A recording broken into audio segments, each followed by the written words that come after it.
நற்று வாழ்க. வள்ளல் மலரடி வாழ்க வாழ்க. கொல்லா விரதம் குவலயம் எல்லாம் ஓங்குக. திருவருட் பிரகாச வல்லலார் திவ்ய திருவடிகளே சரணம் சரணம் சரணம். சத்குருநாதா சத்குருநாதா சன்மார்க்க சங்கம் தழைக்க அருள் தாத்தா. எல்லாம் செயல் கூடும் என்னான எம்பலத்தே எல்லாம் வல்லான் தனையே ஏத்து.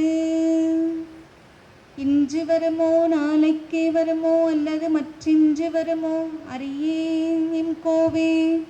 துன்று மலவெம்மாயற்று வெளிக்குள் வெளிக்கடந்து சும்மா இருக்கும் சுகம். அருட்பெருஞ்சோதி வணக்கம்.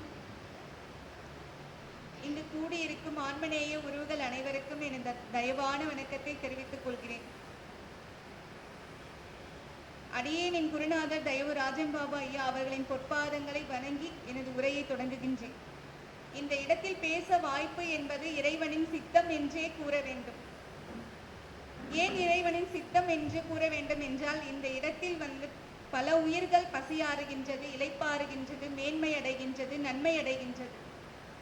அன்ன சேவையுடன் அனைத்து சேவைகளையும் அழைத்து எல்லா உயிர்களும் இன்புறும் பொருட்டு மக்கள் சேவையே மகேசன் சேவை என்ற உயரிய நோக்கத்துடன் சேவையை மனம் கோணாமல் அளித்து கொண்டிருக்கும் தீபம் அறக்கட்டளையை சார்ந்த அனைவரின் பொற்பாதங்களையும் வணங்கி எனது உரையை தொடங்குகின்றேன். வல்லலே உன்னை பாட பாட வாய் மணக்குதே. வஞ்ச வினைகள் என்னை விட்டோடி தலை வணங்குதே. எல்லாது உனது புகழ் கேட்கவே செவி நயக்குதே. என் தாய் தயவை என்னும் தோறும் உளம் வியக்குதே. வல்லலே உன்னை பாட பாட வாய் மணக்குதே. இறைவனோட புகழ பாட பாட வாயெல்லாம் மணக்குமா. இதேதான் சொல்லுவாங்க, திருப்புகழ் பாட பாட வாய் மணக்கும் அப்படின்னு சொல்லிட்டு. இறைவன் ஒருத்தர் தான், இறைவன் ஒருத்தர் தான். அவரை திருப்புகழால பாடினாலும் சரி, சிவபுராணம்னால பாடினாலும் சரி, அருட்பாவால பாடினாலும் சரி, எப்படி பாடினாலும் சரி, இந்த உள்ளம் மகிழ்றதுனால உடலெல்லாம் மணக்கும். வல்லலே உன்னை பாட பாட வாய் மணக்குதே. அவ்வளோ அழகா நம்மளோட தோற்றம் எல்லாமே, நம்மளோட குணம் தோற்றம் எல்லாமே மாறிடும். இறைவனோட புகழ் நம்ம பாட ஆரம்பிச்சோம்னா அவ்வளோ மேன்மை இருக்கு இறைவனோட திருநாமம்ல. வஞ்ச வினைகள் என்னை விட்டோடி தலை வணங்குதே. இறைவனோட நாமத்தை நம்ம பாடும்போது வஞ்ச வினைகள் இருக்கு இல்லைங்களா, அது நம்மளை விட்டு ஓடுதான். அதுவும் சும்மா போகாம அப்படியே தலை வணங்கிட்டு போதான். தலை வணங்கிட்டு நான் போயிட்டு வரட்டுமா, உன்னோட வினையெல்லாம் முடிஞ்சிருச்சு அப்படின்னு சொல்லிட்டு விட்டோடி தலை வணங்கி விட்டு ஓடுதான். அதுதான் வள்ளல் பெருமான் நெஞ்சறிவுறுத்தல் அப்படின்ற பகுதியில சொல்லுவாரு. இது ரொம்ப முக்கியமான வரிகள். பாட்டால் அவன் புகழை பாடுகின்றோர் பக்க நின்று கேட்டாலே வினைகள் விடை கேட்கும் கான். அதாவது இறைவனோட புகழ் எங்கெல்லாம் பாடுறாங்களோ, எங்கெல்லாம் பேசுறாங்களோ, எங்கெல்லாம் சத்விசாரம் நடக்குதோ, எங்கெல்லாம் இறைவனோட புகழ் எந்த இடத்துலலாம் அந்த குரல் ஒலிக்குதோ, அந்த இடத்துலலாம் நம்ம போய் கேட்கும் போது நம்ம வினைகள்லாம் போயிடுமா. அவ்வளோ ஒரு அற்புதம் இருக்கு. வல்லலே உன்னை பாட பாட வாய் மணக்குதே. வஞ்ச வினைகள் என்னை விட்டோடி தலை வணங்குதே. எல்லாது உனது புகழ் கேட்க செவி நயக்குதே. அந்த புகழை கேட்கும் போது காதெல்லாம் அப்படியே நயச்சு போயிட்டு ரொம்ப இனிமையா இருக்கான். காதுக்குள்ள கேட்கிற ஒலிலாம் அப்படியே ஒரு வார்த்தையும் அவ்வளோ இனிமையா போகுதான். என் தாய் தயவை என்னும் தோறும் உளம் வியக்குதே. இதெல்லாம் நினைச்சு பார்க்கும் போது அப்படியே உள்ளம் வியந்து போதான், ரொம்ப வியந்து போதான். இவ்வளோ இறைவனோட புகழ்ல இவ்வளோ ஆச்சரியம் இருக்கா அப்படின்னு சொல்லிட்டு அப்படியே வியந்து போதான். இது நம்ம வள்ளல் பெருமான் சொல்றாரு. அதாவது இறைவனோட புகழ் பாடவும் கேட்கவும் அதை தொடர்ந்து எல்லாருமே பயன்படுத்திக்கணும். அவ்வளோ ஒரு நிறைவான இன்பம் இருக்கு இறைவனோட புகழ் கேட்கும் போது. அப்ப வள்ளல் பெருமானோட அருள் வார்த்தை தான் மோட்ச வீட்டின் திறவுகோல். இந்த தலைப்புல பேசுறதுக்கு ரொம்ப பெரும் பாக்கியம் பண்ணிருக்கணும். ஏன்னா வள்ளல் பெருமான் வந்து தன் வாயையே பறையாக சாற்றுகின்றார். ஜீவ காருண்யமே மோட்ச வீட்டின் திறவுகோல் அப்படின்னு சொல்லிட்டு அவரோட அருள் வார்த்தை தான் மோட்ச வீட்டின் திறவுகோல். இது வந்து வள்ளல் பெருமானோட அருளோடும் தயவோடும் அடியேனின் உரையை தொடங்குகின்றேன். மோட்ச வீட்டின் திறவுகோல் எது தெரியுங்களா? எதுன்னு வள்ளல் பெருமான் சொல்றாரு? மோட்ச வீட்டின் திறவுகோல் எது அப்படின்னு வள்ளல் பெருமான் என்ன சொல்றாருன்னா, ஜீவ காருண்யம் தான் மோட்ச வீட்டின் திறவுகோல்னு சொல்றாரு. இப்ப எல்லாருக்குமே வந்துட்டு சொர்க்கம் போகணும்னு தான் ஆசை. இங்க எல்லாம் நம்ம வீடு, காரு, பங்களா எல்லாமே எல்லா சௌபாகியத்தோட வாழணும்னு ஆசைப்படுறோம். ஆனா போகும்போது நம்ம சொர்க்கத்துக்கு போகணும்னு சொல்லிட்டு நினைக்கிறோம். போகும்போது நரகத்துக்கு போகணும்னு யாருமே நினைக்கிறது கிடையாது. எல்லாம் என்ன சொல்றோம், கோயில்ல போயிட்டு சாமி கிட்ட போயிட்டு நம்ம கேட்டாலும் சரி, எங்க கேட்டாலும் சரி, இறைவா எனக்கு இத்த கூட அத்தை கூடன்னு கேட்குறோம். ஆனா கடைசியில வந்து யாரோட உதவியும் இல்லாம நல்லபடியா என்னை கூட்டு போயிடுன்னு சொல்லிட்டு கேட்குறோம். அப்ப சொர்க்கம் தான் எல்லாருக்குமே வந்து குறிக்கோள். சொர்க்கத்துக்கு போகணும் அப்படின்னு தான் வந்து எல்லாருமே ஆசைப்படுவோம். அதுதான் வந்து வள்ளல் பெருமான் சொல்றாரு, நீ ஜீவ காருண்யம் செஞ்சேன்னா நீ எங்கேயுமே கேட்க தேவையில்ல, இறைவன் ஒன்று அழகா சொர்க்கத்துக்கு கூட்டு போயிடுவாரு. ஜீவ காருண்யமே மோட்ச வீட்டின் திறவுகோல் அப்படின்னு சொல்லிட்டு வள்ளல் பெருமான் வந்து சொல்றாரு. அப்ப இந்த ஜீவ காருண்யம் செய்யறதும் ஜீவ காருண்யம் செய்யறவங்களோட பங்கு பெறுறதும் இதெல்லாம் வந்து மோட்ச வீட்டுக்கு வழிவகுக்கும், கண்டிப்பா வழிவகுக்கும் அப்படின்னு சொல்லிட்டு வள்ளல் பெருமான் வந்து சொல்றாரு. சரி, ஜீவகாருண்யம் வந்து பசிக்கு மட்டும்தான் சொல்லியிருக்காங்களா அப்படின்னா 7 வகை பிணி சொல்றாரு ஜீவகாருண்யத்துல. 7 வகை பிணி அப்படின்னு சொல்லிட்டு பாத்தீங்கன்னா, பசி, பிணி, இச்சை, எளிமை, பயம், தாகம், கொலை, இதுக்கெல்லாம் நீ பரோபகாரம் செய் அப்படின்னு சொல்லிட்டு நம்ம வள்ளல் பெருமான் வந்து சொல்றாரு. சரி, ஜீவகாருண்யம் சொல்லிட்டு சொல்றீங்கல்ல, அப்ப ஜீவகாருண்யம்னா என்ன? காருண்யம் அப்படின்னா வந்துட்டு பரமாத்மாவோட பேரொளியா இருக்கா, ஆன்மாவோட இயல்பான குணமா இருக்கா. பரமாத்மாவோட பேரொளி ஆன்மாவோட இயல்பான குணம். பரமாத்மா வந்து ஜீவகாருண்யம் செய்யும் போது அவரோட பேரொளியால நம்மள அவரோட இணைச்சிக்குவாராம். அப்ப ஆன்மாக்கள் வரும் இல்லைங்களா, அந்த ஆன்மாக்கள் வந்து இயல்பான குணமா வந்து ஜீவகாருண்யம் இருக்கணுமா. எந்த வகையிலாச்சும் ஒரு உயிருக்கு வந்து நன்மை செய் அப்படின்னு சொல்லிட்டு சொல்றாரு. அப்ப பரோபகாரம் நம்ம செஞ்சுட்டே இருக்கணும். அதுதான் வந்துட்டு வள்ளல் பெருமான் வந்து சொல்றாரு. பசியில இருக்காங்களா, அந்த உயிருக்கு வந்து பசியை போக்குறதுக்கு என்ன பண்ண முடியும் அதை செய்யுங்க, அது ஜீவகாருண்யம். நோயில இருக்காங்க இல்லையா, அவங்களுக்கு வந்துட்டு ஒரு அன்பான வார்த்தை, அவங்களுக்கு ஒரு மருந்துனால சரியாகணும் அந்த மருந்து வாங்க உதவி செய்யறது, இதுவும் ஜீவகாருண்யம் தான். பயம், இச்சை, எளிமை, கொலை, இந்த உயிர்கள்லாம் வந்துட்டு ஒரு உயிர் வந்து துன்பப்படுது அப்படின்னா அந்த உயிருக்கு வந்து அந்த துன்பத்தை நீக்கிறது முக்கியமான ஜீவகாருண்யம் தான். அடுத்து தாகம், இந்த தாகத்துக்கு தண்ணி கொடுக்குறோம் இல்லைங்களா, அதுவும் ஜீவகாருண்யம் தான். மனிதர்களாகிய நாமெல்லாம் என்ன பண்ணுவோம், தாகம் எடுத்தா போயிட்டு தண்ணி வாங்கி குடிப்போம், இல்லை கேட்டு குடிப்போம். ஆனால் அந்த வாயிலா ஜீவன்கள் வந்து என்ன பண்ணும், ஒரு நாய் இருக்கு, ஒரு பறவை இருக்கு, இதுக்கெல்லாம் வந்து நம்ம வீட்டுக்கிட்ட தண்ணி வைக்கும் போது, மாடி மேலே ஒரு கிண்ணத்துல தண்ணி வைக்கும் போது பறவைகள்லாம் வந்து குடிச்சிட்டு போகும். அது வந்து சாதாரணமா கிடையாது, இது சாதாரண விஷயம். ஆனா அதுக்குள்ள இருக்கிற பெரிய விஷயமா வள்ளல் பெருமான் என்ன சொல்றாருன்னா, அந்த ஜீவன் வந்து தண்ணி குடிச்சிட்டு இல்லை ஒரு உணவை சாப்பிட்டுட்டு வாயிலா ஜீவன் நம்ம வீட்டை வந்து அதை கண்ணால பார்க்குமா. அந்த கண்ணுல இருந்து ஒரு ஒளி இருக்கு இல்லைங்களா, அதால ரொம்ப நன்றி உணர்வோட பார்க்குமா. அப்ப அந்த வீட்டுக்குள்ள இருக்கிற அத்தனை பேரையும் அது வாழ்த்துமா. அந்த ஒளி வந்து எல்லாரையும் வந்து, ஏன்னா பேரொளியா தானே இறைவன் இருக்கிறாருன்னு சொல்லிட்டு சொல்றாங்க. அந்த உயிரோட கண்ணில் இருந்து வர ஒளி வந்து நம்ம எல்லாரையும் காப்பாற்றும். அதனால வந்து எல்லா உயிர்களும் இன்புற்று வாழும் பொருட்டு நீ நன்மை செய் அப்படின்னு சொல்லிட்டு சொல்றாரு. அதுதான் பெருமான் எல்லா உயிர்களும் இன்புற்று வாழ்க, அவர் எல்லா மனிதர்களும் இன்புற்று வாழ்கன்னு சொல்லலை, எல்லா உயிர்களும் இன்புற்று வாழ்க. செடி கொடி எல்லாமே உயிர்கள் தான், எல்லாமே இன்புற்று வாழ்க அப்படின்னு சொல்லிட்டு தான் வள்ளல் பெருமான் வந்து சொல்றாரு. செடி கொடி கூட தாகம் எடுக்கும், போற வழியில அதுக்கும் தண்ணி ஊத்துறோம் இல்லைங்களா, அதுவும் ஒரு ஜீவ காருண்யம் தான் சொல்லிட்டு நம்ம பெருமான் வந்து இது மூலியமா சொல்றாரு. சரிங்க, இப்ப ஜீவகாருண்யம்னா இது மட்டும்தான் ஜீவகாருண்யமா அப்படின்னா, நம்ம ஜீவனுக்கு செய்யற காருண்யம். அப்ப நம்ம இந்த பூமியில பொருந்துட்டோம், நம்ம ஜீவனுக்கு நம்ம என்ன காருண்யம் செய்யணும், நம்ம உயிருக்கு, நம்ம உடலுக்கு நம்ம என்ன காருண்யம் செஞ்சோம், நம்ம அதை எப்படி பேணி காக்கணும் அப்படின்னு சொல்லிட்டு சொல்லும் போது நம்ம திருமூலர் வந்து சொல்றாரு, மண் ஒன்று கண்டீர் இருவகை பாத்திரம், திண்ணென்று இருந்தது தீவினை சேர்ந்தது, விண்ணின்று நீர் விழின் மீண்டும் மண்ணானார் போல் என்னென்றி மாந்தர் இறக்கின்றவாறே அப்படின்னு சொல்லிட்டு திருமூலர் சொல்றாரு. இதுக்கு என்ன பொருள் அப்படின்னு பார்த்தீங்கன்னா, இந்த உடலை வந்து எப்படிலாம் பாதுகாக்கணும், இந்த உடல், அதாவது நீ ஃபஸ்ட்டு உன்னோட ஜீவனுக்கு காருண்யம் செய்யணும் அப்படின்னா அந்த உடலை பேணி காக்கணும். இந்த உடல் வந்து நல்ல பேணி காத்தாதான் அதுக்குள்ள அந்த ஜீவன் வந்து நல்ல ஆரோக்கியமாக இருக்கும். அப்போ அதுதான் சொல்கிறாரு, மண் ஒன்று கண்டீர். இந்த குயவன் வந்து பார்த்திங்கன்னா மண்ணால் தான் எல்லா மண்பாண்டங்கள், மண்ணால் ஆன பொருட்கள், எல்லா பொருட்களையும் மண்ணால் தான் செய்கிறாரு. அது இருவகை பாத்திரம். ஒன்று வந்து சுட்டு வைக்கிறாரு தீக்குள்ளே, இன்னொன்று சுடாமல் வைக்கிறாரு. இருவகை பாத்திரம். திண்ணென்று இருந்தது, ரெண்டுமே வந்து நல்லா திடமாக தான் இருந்தது, நல்லா திண்ணென்று இருந்தது. தீவினை சேர்ந்தது, ஒரு பாத்திரம் தீக்குள்ளே போட்டு சுட்டு வச்சாங்க, ஒன்று வந்து தீக்குள்ளே போடாமல் அப்படியே வச்சுருக்காங்க. விண்ணின்று நீர் விழின், வானத்துலேருந்து மழை வந்ததாம். அப்போ இந்த சுடாமல் இருந்தது இல்லைங்களா, சுடாமல் இருந்த பாத்திரம் மீண்டும் மண்ணாக போச்சு. ஆனால் அந்த தீக்குள்ளே போன பாத்திரம் என்னாச்சு, நல்லா அப்படியே இருக்குது. ஆனால் இந்த சுடாமல் இருந்த பாத்திரம் மீண்டும் மண்ணானார் போல் என்னென்றி மாந்தர் இறக்கின்றவாறே.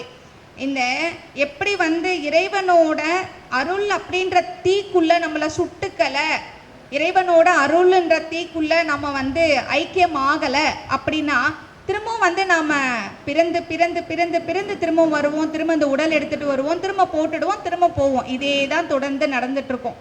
ஆனால் இறைவனோட அருள் அப்படின்ற தீக்குள்ள நாம் ஒன்றரை கலக்கும் போது வந்து பார்த்திங்கன்னா திண்ணென்று இருப்போம். அதாவது எதனாலும் அழிக்க முடியாது இந்த உடல் வந்து அப்படி நம்ம பாதுகாக்கணும் அப்படின்னு சொல்லிட்டு திருமூலர் வந்து சொல்றாரு, மண்ணொன்று கண்டீர் இருவகை பாத்திரம், திண்ணென்று இருந்தது தீவினை சேர்ந்தது, விண்ணென்று நீர்விழின் மீண்டும் மண்ணானார் போல் என்னென்றி மாந்தர் இறக்கின்றவாறே. இப்படி எல்லாம் பொருந்து பொருந்து பொருந்து பொருந்து திரும்ப உடலை போட்டு போட்டு இருந்து போயிட்டே இருக்காங்களே, இதனால என்ன பிரயோஜனம் அப்படின்னு சொல்லிட்டு அவர் கேட்குறாரு. அதுதான் வள்ளல் பெருமான் வந்து சொல்றாரு, பல ஜனனங்கள் தப்பிதான் இந்த மனித தேகம் கிடைச்சது. பல ஜனனங்கள், அதாவது எத்தனையோ பிறவி கடந்துதான் இந்த மனித தேகம் கிடைச்சது. இது சாதாரணமாக கிடைச்ச தேகமே கிடையாது. இந்த மனித பிறவின்றது வந்து அவ்வளோ மேன்மையான பிறவி. இதை வந்து நீங்கள் எப்படி பாதுகாக்கணும், பொன் போல பாதுகாக்கணும் அப்படின்னு சொல்கிறாங்க. இப்போ நம்ம பொண்ணை எப்படி பாதுகாப்போம், எப்படி ரொம்ப பொக்கிஷமாக பொத்தி பொத்தி பாதுகாப்போம். பொன்னினும் மேலாக இந்த உடலை பேணி காப்பது தான் ஃபஸ்ட்டு ஜீவ காருண்யம்.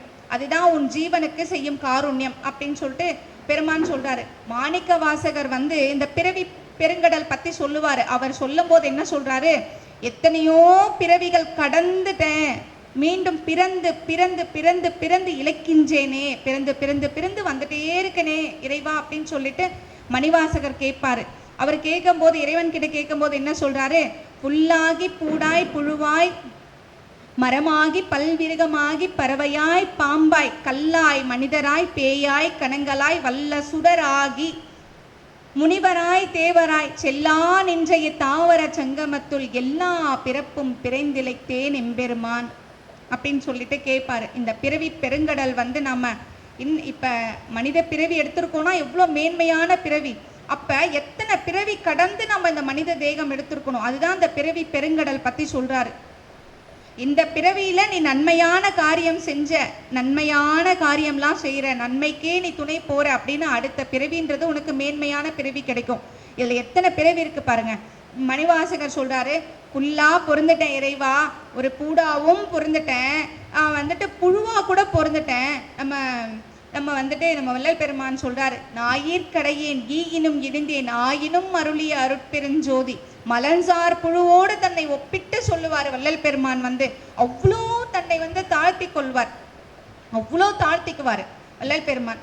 அப்போ மணிவாசகரும் சொல்கிறாரு, புழுவாக கூட பொருந்துட்டேன் இறைவா, மரமாக கூட பொருந்துட்டேன், அது மரமாகவும் பொருந்துட்டேன், பல மிருகமாக நீ பொறுக்க வச்சுட்டேன், எத்தனை மிருகமாக நீ பொறுக்க வச்ச, அப்புறம் அதோட விட்டையா பறவையாக பிறக்க வச்ச, அதில் கழுகாவும் பொருந்தேன், கிளியாவும் பொருந்தேன், எல்லா வகையான பறவையாகவும் பிறக்க வச்ச, விஷம் நிரம்பிய பாம்பா கூட பொறுக்க வச்சுட்டேன், ஏன் கல்லா கூட பொறுக்க வச்சு அநியாயத்துக்கு மழையிலையும் வெயிலையும் என்னை வந்து ரொம்ப பாடாப்படுத்திட்டேன்.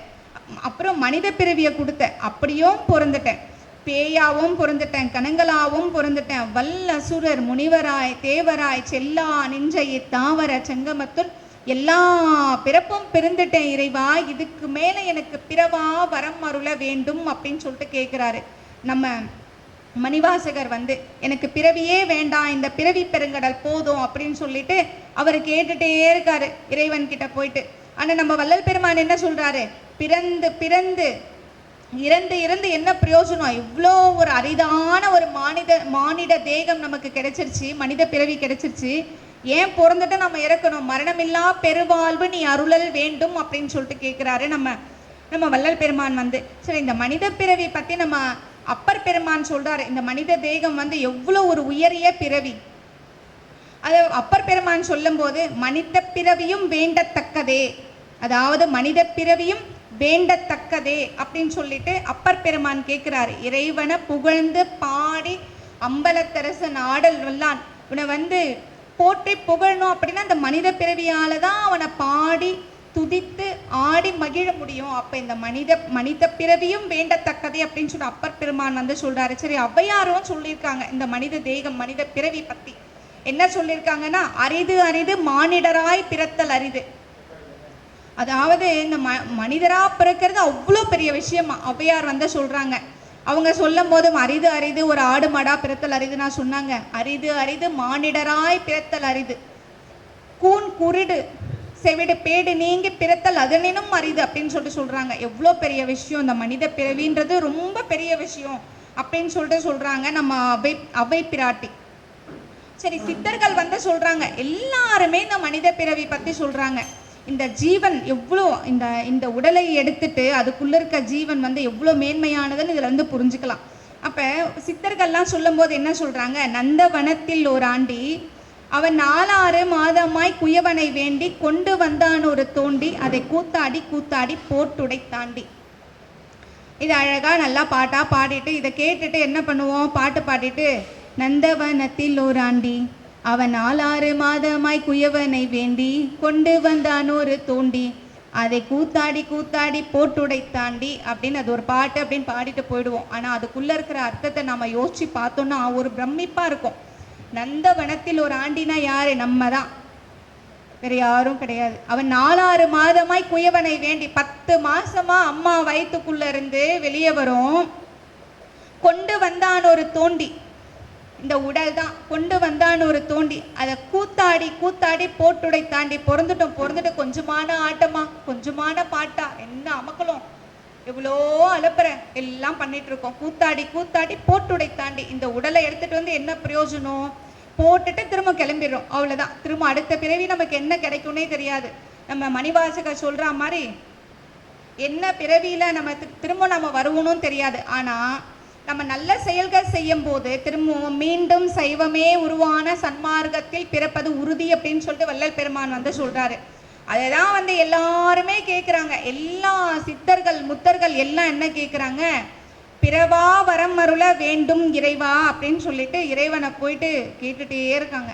அப்ப ஒருத்தர் வராரு, அவர் வந்து என்ன கேட்குறாரு, பிறந்துட்டேன், ஒரு அரிதான ஒரு மனித பிறவி கிடைச்சிருச்சு, நான் ஏன் இறக்கணும், எனக்கு மரணமில்லா பெருவாழ்வை நீ அருளல் வேண்டும், என்னோட டார்கெட்டை மரணமில்லா பெருவாழ்வு, நான் இறக்கக்கூடாது, பிறந்துட்டேன், நீ எதுக்கு என்ன கூட்டிட்டு வந்த, நீ தானே கூட்டிட்டு வந்த, அப்ப எனக்கு மரணமில்லா பெருவாழ்வு கொடு.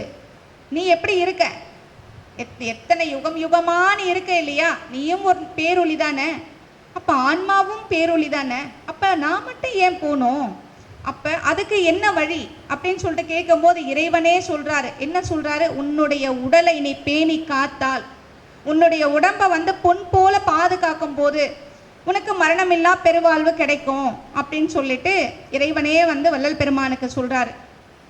இதுதான் வந்து திருமூலர் சொல்றாரு, உள்ளம் பெருங்கோயில் ஊனுடம்பே ஆலயம், வள்ளல் பிரானாருக்கு வாய் கோபுர வாசல், தெல்ல தெளிந்தோருக்கு சீவன் சிவலிங்கம், கள்ள புலனைந்தும் காலா மணிவிளக்கே. எவ்வளோ அழகா சொல்லியிருக்கார் பாருங்க திருமூலர் வந்து. இந்த உள்ளம் தான் பெரிய கோயில், இந்த உள்ளத்தை விட பெரிய கோயில் வேற எதுவுமே கிடையாது. நம்ம என்ன பண்ணாலும் சரி, என்ன பண்ணாலும் கோயில் உள்ள இருக்கிற இறைவனுக்கு தெரிஞ்சிடும். கோயில் உள்ளனா, கோயில் உள்ள இருக்கிற இறைவன்னா எது செஞ்சாலும் எல்லாமே தெரிஞ்சிடும். நம்ம நினைப்போம் இவங்க பார்க்கல அவங்க பார்க்கல யாரும் பார்க்கல அப்படின்னு சொல்லிட்டு, உனக்குள்ளவே இறைவன் இருக்காரு. அவர் எல்லாத்தையுமே 24x7 பார்த்துட்டே இருக்கார். 24 மணி நேரமும் நம்மளை பார்க்கறது மட்டும்தான் அவருக்கு வேலை. நம்மளை அமுச்சிட்டு அவரை சும்மாலாம் கிடையாது, நம்மளை நோக்கிட்டே இருக்காரு. எப்போவுமே 24 மணி நேரமும் நம்மளை மட்டுமே பார்த்துட்டு இருக்காரு. அதுதான் இறைவனோட வேலை. அருட்பெருஞ்சோதி ஆண்டவரோட வேலை நம்மளை பொத்தி பொத்தி பாதுகாக்கிறது தான் அவரோட வேலை. நம்மளை பார்த்துட்டே இருக்கார். நம்ம நினைக்கிறோம் யாருமே பார்க்கல, நம்ம என்ன செஞ்சாலும் யாருக்கும் தெரியாது அப்படின்னு சொல்லிட்டு. உன்னுள்ளே இறைவன் இருக்கார் இல்லையா, அவர் ரொம்ப பார்த்துட்டே தான் இருக்கார். அதனால நன்மையான காரியத்தை செய்யணும். செய்யும் போது நம்ம மேன்மை நிலையை அடைய முடியும். இது சத்தியம் அப்படின்னு சொல்றாரு. இந்த மனம் பெரிய கோயில், இந்த உடல் தான் இறைவனோட ஆலயம். வாய் கோபுர வாசல், அதாவது ஆலயத்தில் நுழைவாயில் இருக்கு இல்லையா, நம்ம வாய் தான் கோபுர வாசல். ஞானம் தெளிந்தோருக்கு உடலில் இருக்கும் உயிர் தான் சிவலிங்கம். ஞானம் ஒருத்தங்களுக்கு அடைஞ்சிருச்சுன்னா அவங்களுக்கு தெரியும் அந்த உயிர் தான் சிவன் அப்படின்னு சொல்லிட்டு. இந்த மெய் வாய் கண் மூக்க செவி, இந்த 5 புலன்களும் இருக்கு இல்லையா, இதெல்லாம் இறைவனை போற்றும் மணி விளக்குன்னு சொல்றாரு. அப்ப உன்னோட உடலை போற்றி புலன்களை அடக்கி உள்ளுக்குள் இருக்கும் இறைவனை அடை அப்படின்னு சொல்லிட்டு தான் திருமூலர் சொல்றாரு. ஆனா நாம என்ன பண்றோம், அதை ஏதாச்சும் கொஞ்சம் யோசிக்கிறோமா? யோசிக்கிறதே கிடையாது. அந்த கேட்குற நேரம், காதில் கேட்குற நேரம், இதெல்லாம் நம்ம இதுக்கு மேலே செய்யணும், நம்ம இப்படி தான் இருக்கணும் அப்படின்னு நினைக்கிறோம். ஆனால் போன பிறகு என்ன பண்ணுறோம், எதையும் யோசிக்கிறது கிடையாது. எல்லாத்தையும் நம்ம அந்த உடலை என்னன்னு கவனிக்கிறதே கிடையாது. எதுவுமே என்ன கிடைக்குதோ அதை சாப்பிட வேண்டியது, என்ன இருக்கோ அந்த அதாவது என்ன செயல்கள் செய்யணும்னு நினைக்கிறோமோ அந்த வழியில் போக வேண்டியது, எதுவும் செய்யறது கிடையாது. அப்போ ஊனுடம்பே பேராலயம் அப்படின்னு சொல்கிறாங்க இல்லைங்களா, அந்த உடலில் எடுத்துகிட்டு போய் எல்லா பிணத்தையும் அடக்கம் செய்ய வேண்டியது. கோயிலில் எங்கேயாச்சும் கோயிலை இடுகாடாக மாற்றுவாங்களா? எவ்வளோ பெரிய பாவ செயல். அப்போ இந்த உடல் ஒரு கோயில் இல்லையா, ஒரு கோயில். இந்த உடல் இந்த உடலில் நம்ம என்ன செய்கிறோம், எல்லா உடம்பையும் மொத்தத்தையும் உள்ள அடக்கம் பண்ணிகிட்டே இருக்கும். தினம் அடக்கம் பண்ணிகிட்டே இருக்கும். இதனால் அந்த உயிர் உள்ள இருக்க சிவன் ரொம்ப சந்தோஷப்படுவாரா? எவ்வளோ கஷ்டப்படுவார், எவ்வளோ பாவம், அவர் எவ்வளோ வருந்துவார். அது நம்ம ஒரு நாள் தான் யோசிச்சிருக்கோமா? பிற உயிர்களை நம்ம துன்பப்படுத்தக்கூடாது. அதுவும் இந்த உலகத்தில் வாழ்கிறதுக்கு உரிமையோடு வந்திருக்கிறதா. எல்லா உயிர்களும் சகோதர சகோதரிகளே. எல்லாத்துக்குமே இந்த உலகத்தில் வாழ்கிறதுக்கு நமக்கு எப்படி உரிமை இருக்கோ அதே மாதிரி தான் அந்த உயிர்களுக்கும் உரிமை இருக்குது. இன்னொன்று நினச்சிக்கிறாங்க, வள்ளல் பெருமான் வழியில் வந்தால் பியூர் ஒயிட்டில் இருக்கணும், நான்வெஜ் சாப்பிடக்கூடாது, அசைவம் தொடக்கூடாதுன்னு. வள்ளல் பெருமான் உன்னோட உடையையும் உன்னோட உணவையும் மாற்றுறதுக்கு வரல அப்படின்னு சொல்லிட்டு நம்ம தெளிவாக ஃபஸ்ட்டு புரிஞ்சுக்கணும். நம்ம ட்ரெஸ் இதுதான் நீ போடணும்னு சொல்லிட்டு பெருமானார் சொல்லலை. இந்த உடையில தான் இருக்கணும்னு பெருமானார் சொல்லலை. நீ இந்த உணவை தான் சாப்பிடணும்னு பெருமானார் சொல்லலை. ஆனால் அவர் என்ன வழியுறுத்த வரார் தெரியுங்களா? நீ பிறந்தது எதுக்காக? கர்ம வினையெல்லாம் தீர்த்து இறைவனோட பாதத்துல சரணடைகிறதுக்காக, இறைவனோட ஒன்றரை கலக்கிறதுக்காக. ஆனா அதை விட்டுட்டு நீயே இறைவன் ஆகிறதுக்காக நீ வந்துட்டு பிற உயிர்கள் அதுலயும் அதுவும் ஒரு உடல் தானே, அதுவும் கோயில் தானே, அதுக்குள்ளேயும் சிவன் இருக்கார் இல்லையா, அதை போட்டு கொன்று சாப்பிட்றதுனால உனக்கு எதனா அருள் கிடைக்குமா? எந்த அருளும் கிடைக்க போறதில்ல அப்படின்னு சொல்லிட்டு வள்ளல் பெருமான் அழகா சொல்றாரு. அதனால என்ன அந்த உயிருக்கு நீ என்ன காருண்யம் செய்யற? இதுதான் ஜீவ காருண்யமா அப்படின்னு சொல்லிட்டு கேட்கிறாரு இறைவன் நம்ம வள்ளல் பெருமான். இதையே திருவள்ளுவர் பல ஆயிரம் வருஷத்துக்கு முன்னாடி சொல்லியிருக்காரு. தன் ஊன் பெருக்கற்கு தான் பிரிது நுண்பான் எங்கனம் ஆளும் அருள். அதாவது தன்னோட உடல் வளர்த்துக்கணும் அப்படின்றதுக்காக பிற உயிரோட உடலை எடுத்து கொன்று புசித்து சாப்பிட்றியே, உனக்கு எப்படி அருள் கிடைக்கும் அப்படின்னு சொல்லிட்டு திருவள்ளுவர் கேட்குறாருங்க. பல ஆயிரம் வருஷத்துக்கு முன்னாடியே அவர் கேட்குறாரு.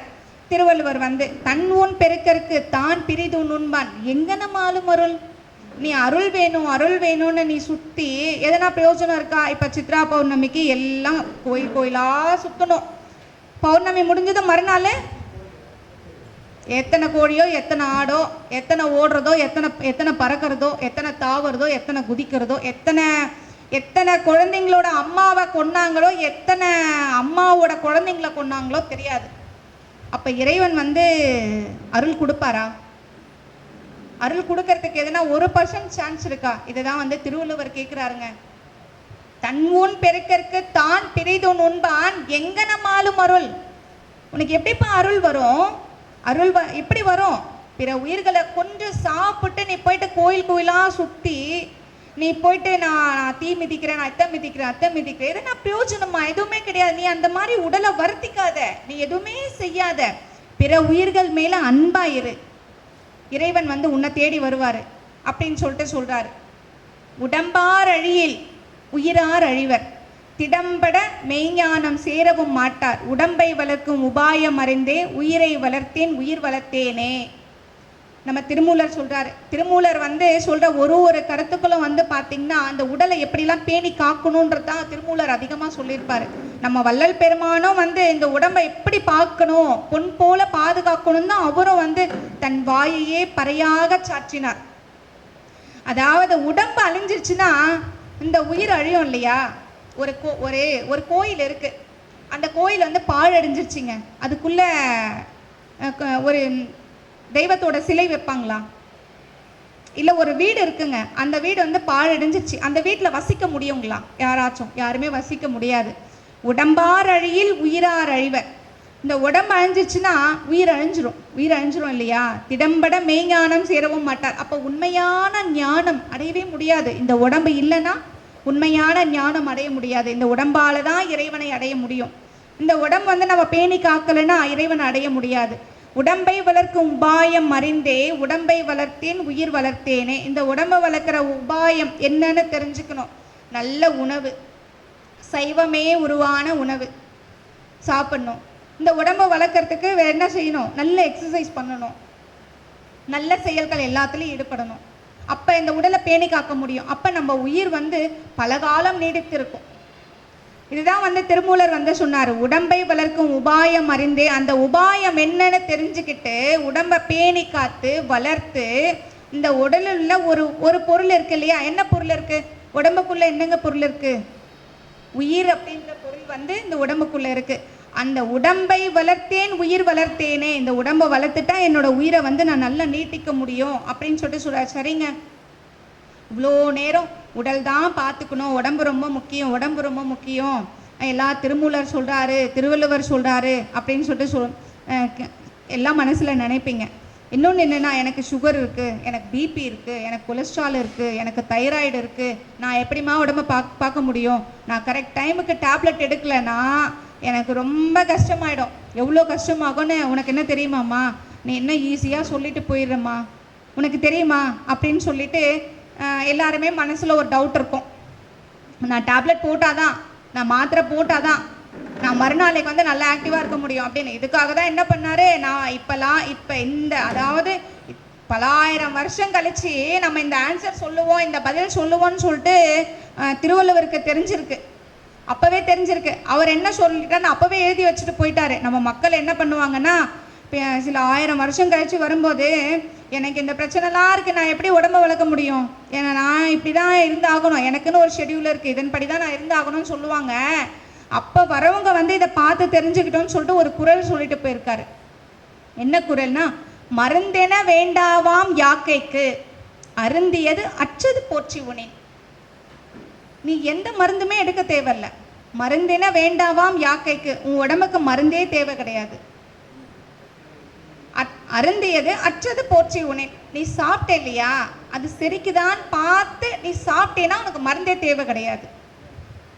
அதை எப்போ சொன்னார்னா, ஒரு நாளைக்கு முன்னாடியே வள்ளுவர் சொல்லிட்டு போயிட்டாரு. ஏன்னா நம்ம எல்லாம் இந்த மாதிரி கேட்போம்னு தெரியும். அதை பார்த்தோன்னா அதன்படி நடந்தோம் அப்படின்னா ஹாஸ்பிட்டல் போக வேண்டிய அவசியமே கிடையாது, மருத்துவமனைக்கு நம்ம போகணும்னு அவசியமே கிடையாது. அதாவது மருந்தின வேண்டாவாம் யாக்கைக்கு அருந்தியது அற்றது போற்றி உனின். ஒரு முறை நம்ம சாப்பிட்றோம் அப்படின்னா 3 மணி நேரத்துக்கு இடையில சாப்பாடு எடுக்கக்கூடாது. இதை வந்து திருவள்ளுவர் சொல்றாருங்க. ஜீரணம் ஆயிடுச்சான்னு பார்த்து சாப்பிடு. உன்னோட உடலுக்கு வந்து இறைவன் வந்து உன்னை வடிவமைக்கும் போது அந்த உடலுக்குள்ள உனக்கு என்ன தேவை, உனக்கு என்ன தேவையில்லை, எல்லாத்தையுமே வந்து செய்து தான் உன்னை வடிவமைச்சிருக்காரு. உன்னோட உடல் வந்து தன்னைத்தானே சரி செய்து கொள்ளும். உனக்கு வந்து மருந்தே தேவை கிடையாது. அதுதான் சொல்றார், மருந்தென வேண்டாவாம் யாக்கைக்கு. நீ சாப்பிட்ற இல்லையா, ஜீரணம் ஆயிடுச்சான்னு மட்டும் பார்த்து சாப்பிடு. சாப்பிட்றதுக்கும் மதிய சாப்பாட்டுக்கும் நைட்டு சாப்பாட்டுக்கும் இடையில கேப் விடு. என்ன பண்ணுவாங்க, ஒரு ஹோட்டல் போவாங்க அப்படின்னா கரெக்டாக காலையில் பெருமாள் நிறைய சொல்லியிருக்காரு உடலை எப்படிலாம் பேணி காக்கணும்னு சொல்லிட்டு. காலையில் 3:30 மணிக்கு எழணும், எழுந்துட்டு வழலை எடுக்கணும். வழலை எடுக்கிறதுக்கு முன்னாடி வெற்றிலை பாக்கு போடணும், வழலை எடுக்கணும். அதுக்கப்புறம் உறுப்புகளை சுத்தம் செய்யணும், உடலை சுத்தம் செய்யணும். அதுக்கடுத்து விபூதி தரிச்சிட்டு சிவ தியானத்தில் இருக்கணும். அதுக்கப்புறம் மெல்ல மெல்ல உலாத்தணும். அப்புறம் உன்னோட வேலையை நீ போய் பாருன்னு சொல்லிட்டு வள்ளல் பெருமான் வந்து உரைநடை பகுதியில் எல்லாமே எழுதி வச்சிருக்காரு, எல்லாமே நமக்கு சொல்லியிருக்காரு. ஆனால் நம்ம அதன்படி நடக்கிறோமா? அதன்படிலாம் நடக்கிறதே கிடையாது. என்ன சொல்லுவோம், அந்த அம்மா வந்தாங்கப்பா உடம்ப பாதுகாப்பாக வச்சுக்கணும்னு சொன்னாங்க அப்படின்னு சொல்லிட்டு இந்த காதில் வாங்கி இந்த காதில் விட வேண்டியது தான். இதெல்லாம் வந்து எல்லா சித்தர்களும் முத்தர்களும் மகான்களும் ஞானிகளும் சொன்னது நமக்காக தான் சொன்னாங்க. ஏன்னா நம்ம மேல்நிலைக்கு ஏறணும். ஏன்னா அவங்கெல்லாம் வந்து பார்த்திங்கன்னா எல்லாமே இறைவன் எப்படி இருக்காரு, என்னவா இருக்காரு, அவர் என்ன பண்ணிட்டு இருக்காரு அப்படின்ற தத்துவத்தை அவங்கெல்லாம் தெரிஞ்சுக்கிட்டு தான் நமக்கு சொல்கிறாங்க, நீயும் இதன்படி வாப்பா, உன்னால் வந்து இறைவனை அடைய முடியும் அப்படின்னு சொல்லிட்டு. ஆனால் நம்மளாம் அதை கேட்கறது கிடையாது. காலையில் எழுந்தது என்ன பண்ணுறோம், ஒரு டீ சாப்பிட்ணும். டீ சாப்பிட்டுட்டு அவ்வளோதான். அதுக்கடுத்து டிஃபன், அதுக்கடுத்து 11 மணிக்கு திரும்பவும் என்ன கிடைக்குதோ அதை சாப்பிட்ணும். 1 மணிக்கு திரும்ப சாப்பிட்ணும், 3 மணிக்கு திரும்ப டீ சாப்பிட்ணும், டீயோட சமோசா சாப்பிட்ணும், பஜ்ஜி சாப்பிட்ணும், திரும்ப 5 மணிக்கு என்ன கிடைக்குதோ சாப்பிட்ணும். ஆனால் திருவள்ளுவர் பல 1000 வருஷம் முன்னாடி சொல்லியிருக்காரு, மருந்தின வேண்டாவாம் யாக்கைக்கு, மருந்தே வேணாம். எப்படி அருந்தியது அற்றது போற்றி உனின், அவ்வளோ அழகாக சொல்லிட்டு போயிருக்காரு திருவள்ளுவர் வந்து. சரிங்க, இவ்வளோ அழகாக உடம்பை காப்பாற்றி என்ன பயன் அப்படின்னா, நம்ம வள்ளல் பெருமான் வந்து இறைவன் கிட்ட கேட்குறாரு. ஃபஸ்ட்டு கேட்குற வார்த்தை இறைவன் கிட்ட கேட்குறாரு. ஃபஸ்ட்டு கேட்குற வார்த்தை என்னென்னா, புண்படா உடம்பும் புரைப்படா மனமும் பொய்ப்படா ஒழுக்கமும் பொருந்தி கண்படா இரவும் பகலும் நிந்தனையை கருத்தில் வைத்தே திதற்கிசைந்தேன். உண்பனே எனினும் உடுப்பனே எனினும் உலகரை நம்பிலேன். நண்பனே நலன்சார் பண்பனே உன்னையே நம்பினேன் கைவிடையில் எனையே அப்படின்னு சொல்லிட்டு வள்ளல் பெருமான் வந்து கேட்குறாரு. அவர் ஃபஸ்ட்டு கேட்குறது என்ன சொல்கிறாரு, புண்படா உடம்பும். புண்படா உடம்பும் அப்படின்னா நோய் காயம் இந்த தீய ஆசை எதுவுமே இல்லாத ஒரு நல்ல உடல், புண்படா உடல் வச்சுருக்கேன்ப்பா. புரைப்படா மனம், இந்த மனசில் வந்து இந்த தீய ஆசை, கொலை, களவு, காம, குரோத, லோப, தாபம் எதுவுமே கிடையாதுப்பா. இந்த வஞ்சகம்லாம் எதுவுமே கிடையாது. சுத்தமான மனசு, புண்படா உடம்பும் புரைப்படா மனமும் பொய்ப்படா ஒழுக்கமும். ஒழுக்கத்திலே அது எப்படிங்க, ஒழுக்கம்னாவே பொய் இல்லாமல் இருக்கிறது தான் ஒழுக்கம். அது என்ன பொய்ப்படா ஒழுக்கம் அப்படின்னு சொல்லிட்டு பார்த்தீங்கன்னா, ஒவ்வொரு செயலும் வந்து பொய். அதாவது நம்ம செய்கிற ஒரு செயல்லையும் பெருமான் வந்து காலையில் 3:30 மணிக்கு எழுந்துக்கோன்னு சொல்கிறாருன்னா 3:30 மணிக்கு எழுந்துக்கணும். இல்லை நான் இன்னும் ஒரு 10 நிமிஷம் தூங்குறேன் அப்படின்னு சொல்லிட்டு நம்மளே ஏமாற்றிக்க கூடாது. சின்ன சின்ன விஷயத்தில் கூட நாம் இப்படி தான் இருக்கணும். இதுதான் வந்து பெருமான் வந்து கேட்குறார். புண்படா உடம்பும் புரைப்படா மனமும் பொய்ப்படா ஒழுக்கமும் பொருந்தி கண்படா திரவும் பகலும் முந்தனையே கருத்தில் வைத்தே திதற்கிசைந்தேன். உண்பனே எனினும் உடுப்பனே எனினும் உலகரை நம்பிலேன். எனது நண்பனே நலன்சார் பண்பனே உன்னையே நம்பினேன் கைவிடையில் எனையே. உன்னை மட்டும் நம்பினப்பா, நீ சொல்கிறபடி கேட்குறேன். இறைவன் வந்து எல்லாத்தையும் வள்ளல் பெருமானுக்கு சொல்லிட்டாரு. எல்லாத்தையும் சொல்லி தான் இறைவனால் வருவிக்க உற்றவர் தான் வள்ளல் பெருமான். வள்ளல் பெருமானுக்கு எல்லாத்தையும் சொல்லிட்டாரு. அவரே நீ சொல்கிறபடி இருக்கேன்ப்பா, நான் உன்னை மட்டுமே நம்புகிறேன். எனக்கு ஒரு ட்ரெஸ்ஸு வேணும் அப்படின்னாலும் நான் யாரையும் நம்பலை. எனக்கு சாப்பாடு வேணும்னாலும் நான் உலகத்தில் இருக்கிற யாரையும் நம்பலை. உன்னையே நம்பினேன் கைவிடையில் எனையே அப்படின்னு சொல்லிட்டு கேட்குறாரு. இதுக்கு வந்து ஒரு உதாரண கதைங்க. இந்த கதை வந்து எல்லாருக்குமே தெரியும். மணிவாசகர் வந்து திருவாசகம்ல பிட்டுக்கு மண் சுமந்த படலம் அப்படின்னு சொல்றதுல ஒரு வந்தி பாட்டின்னு ஒருத்தவங்க வருவாங்க, ஒரு கேரக்டர். அந்த கதையில் வந்தி பாட்டின்னு ஒருத்தவங்க வருவாங்க. அவங்க வந்துட்டு இறைவன் கிட்ட போயிட்டு என்ன கேட்பாங்கன்னா, உன்னையே நம்பினேன் கைவிடையில் எனையே, உன்னை மட்டும்தான்ப்பா நம்பினே என்னை கைவிட்டுறாத அப்படின்னு கேட்பாங்க. எப்படி கேட்குறாங்கன்னா, இறைவா நீ தான் வந்து என்னை படைச்ச, நான் பொருந்துட்டேன், எனக்கு ஒரு கல்யாணத்தை பண்ண, ஒரு புருஷனை கொடுத்த, அந்த புருஷனை என்ன பண்ண கூப்பிட்டு போயிட்டேன். ஒரு புள்ள குட்டி கொடுக்கல, ஒரு அண்ணன் தம்பி கொடுக்கல, ஒரு அக்கா தங்கச்சி கொடுக்கல, அனாதையாக விட்டுட்டேன். என்ன இப்போ என்ன பண்ணுற, வைகை ஆற்றுல வெள்ளம் வந்துருச்சுன்னு சொல்லிட்டு வீட்டுக்கு நேராக வந்து தண்டோரா போடுறாங்க. அப்போ எனக்காக யார் போய் வெள்ளத்தை அடைப்பாங்க? யாராச்சும் இருக்காங்களா? எனக்கு யாராச்சும் இருக்காங்களா? நான் என்ன பண்ணிட்டு இருக்கேன்? யாரையும் நம்பலை. தினமும் புட்டு செய்கிறேன், தினமும் எடுத்துகிட்டு போகிறேன், விற்கிறேன், அதில் என்ன பணம் வருதோ அதை வச்சு சாப்பிட்றேன், 4 பேருக்கு நல்லது செய்கிறேன். நான் இதை தான் செஞ்சிட்ருக்கேன். நீ என்ன சொல்கிறியோ, நீ என்ன ஒழுக்கம் சொல்கிறியோ அந்த ஒழுக்கத்தில் யாரையும் ஏமாத்தலை, எதுவும் செய்யலை. இப்படியே தான் இருக்கேன். உன்னை மட்டும்தான் நம்புகிறேன். இதுக்கெல்லாம் காரணம் கரெக்டாக நீ தான், வேறு யாரும் கிடையாது. உன்னையே நம்பினேன், கைவிடலை. என்ன பண்ணுவே ஏது பண்ணுவே தெரியாது. நான் போயிட்டு நான் தண்ணி கட்டையாக இருக்கேன், என்னாலாம் வந்துட்டு செய்ய முடியாது அப்படின்லாம் கேட்க முடியாது. நீ தான் வந்துட்டு எப்படியாச்சும் வந்து எனக்கு உதவி பண்ணணும். உன்னையே நம்பினேன், கைவிடலைனையே, நீ கையே விட்டுறக்கூடாது, என் கையை கெட்டியமாக பிடிச்சிக்கோ, வந்து எனக்கு ஒரு உபாயம் சொல்லி தான் ஆகணும் அப்படின்னு சொல்லிட்டு ஒன்று அழறாங்க சிவபெருமான் கிட்ட. இது வந்து ஒரு கதை. அதாவது திருவாசகமில் பிட்டுக்கு மண் சுமந்த படலம் அப்படின்றதுல இந்த பாட்டி வராங்க. அப்போ இறைவன் வந்து என்ன பண்ணுறாரு, இவங்க கேட்குறாங்க, நான் உண்மையாக இருக்கேன், என்னை நீ கைவிட்டுறவே கூடாது அப்படின்னு சொல்லிட்டு கேட்குறாங்க. அப்போ இறைவன் வராரு, அவங்களுக்காக பிரம்படிப்பட்டு மண் சுமக்கிறாரு. அப்போ உண்மையாக இருந்தால் நமக்காக வரமாட்டாரா? நம்ம என்ன பண்ணுவோம், அந்த பாட்டியோட நிலையில் நம்ம இருந்தோன்னா என்ன பண்ணுவோம்? எப்படிடா நீ வீட்டுக்கு நேராக வந்து நீ தண்டோரா போடலாம், நானே தனியாக இருக்கேன், எனக்கு யாரும் இல்லை, வீட்டுக்கு நேராக தண்டோரா போட்டால் யார் வந்து வெள்ளத்தை அடைப்பாங்க? ஏன் அந்த அரசனுக்கு தெரியாதா நான் தனியாக இருக்கேன்னு சொல்லிட்டு? என் வரி மட்டும் வாங்குறாங்கல்ல, நான் கொடுத்துட்டு தானே இருக்கேன், எப்படி செய்யலாம்? யார் வருவாங்க? போய் சொல்லு போ அப்படின்னு சொல்லிட்டு சொல்லுவோம். இந்த காலத்து பாட்டியாக இருந்தால் கண்டிப்பாக சொல்லுவாங்க. சில பாட்டி சொல்லுவாங்க, எல்லா பாட்டியும் சொல்ல மாட்டாங்க. ஆனால் வந்தி பாட்டி வந்து அப்படி சொல்லலை. இறைவன்கிட்ட போயிட்டு அழறாங்க, உன்னையே நம்பினே நீ கைவிடலைனேன்னு சொல்லிட்டு. அதே தான் வள்ளல் பெருமானும் வந்துட்டு இறைவன் கிட்ட கேட்குறாரு, உன்னை மட்டும் நம்பினே நீ கைவிட்டாதப்பான்னு சொல்லிட்டு. அப்போ வந்திப்பாட்டிக்கு வந்து காட்சி கொடுத்து வந்திப்பாட்டிக்காக பிரம்படிப்பட்டு மண்ணை சுமந்து புட்டு சாப்பிட்டுட்டு போன இறைவன் வள்ளல் பெருமானுக்காக சிதம்பரத்திலிருந்து காலால் நடந்து வந்து வள்ளல் பெருமானோட 2 கலந்த இறைவனுக்கு நமக்கு காட்சி கொடுக்க தெரியாதா? நமக்காக இறங்கி வர தெரியாதா? நம்மளும் இறைவன் படைச்ச படைப்பு தானே, நம்மளும் இறைவன் தானே நம்மளும் அமைச்சிருக்காரு. ஆகாயத்துலேருந்து துப்புக்கடின்னு யாரும் போட்டு போலியே நம்மளை, இறைவன் தானே 4 மாதமாய் குயவனை வேண்டி இந்த 4 மாதம் அம்மாவோட வயிற்றுலேருந்து இறைவனோட கருணையால் தானே வெளியே வந்திருக்கோம். அப்போ இறைவன் வந்து நமக்கு வந்து உபாயம் செய்ய மாட்டாரா? இதுதான் வள்ளல் பெருமான் வந்து சொல்கிறாரு, மரணமில்லா பெருவாழ்வு அடையணும் அப்படின்னா நீ உடம்பை பேணி காக்கணும், எல்லா உயிர்கள் மேலேயும் நீ அன்பாக இருக்கணும், ஜீவகாருண்ய ஒழுக்கத்திலேருந்து நீ தவறவே கூடாது, அப்போ தான் வந்து நீ இந்த உபாயத்தெல்லாம் அடைய முடியும் அப்படின்னு சொல்லிட்டு சொல்கிறாரு.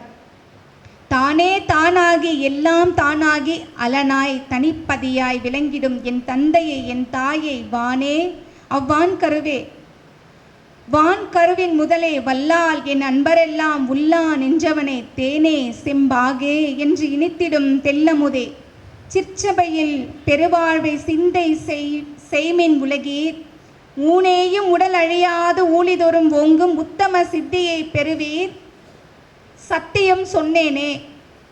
அதாவது தானே தானாகி எல்லாம் தானாகி அலனாய் தனிப்பதியாய். தானே தானாகினா இறைவன் அனைத்திலும் கலந்திருந்தாலும் அனைத்தையும் கடந்தவன் இறைவன். பிரபஞ்சத்தில் இருக்கிற எல்லா பொருள்களிலும் உயிர்களிலும் இறைவன் வந்து அனைத்துமாய் இருக்கான். அனைத்துமாய் இருந்தாலும் தனித்து இருக்கான் இறைவன் வந்து. அலன் அப்படின்னா தனித்துவமானவன் அப்படின்னு அர்த்தம். எல்லாத்தையும் கடந்தவன் தான் இறைவன். ஊனேயும் உடல் அழியாத இறைவனோட அருளால் இந்த மாமிச தேகம் அழியாத ஒளி உடலாக மாறும்.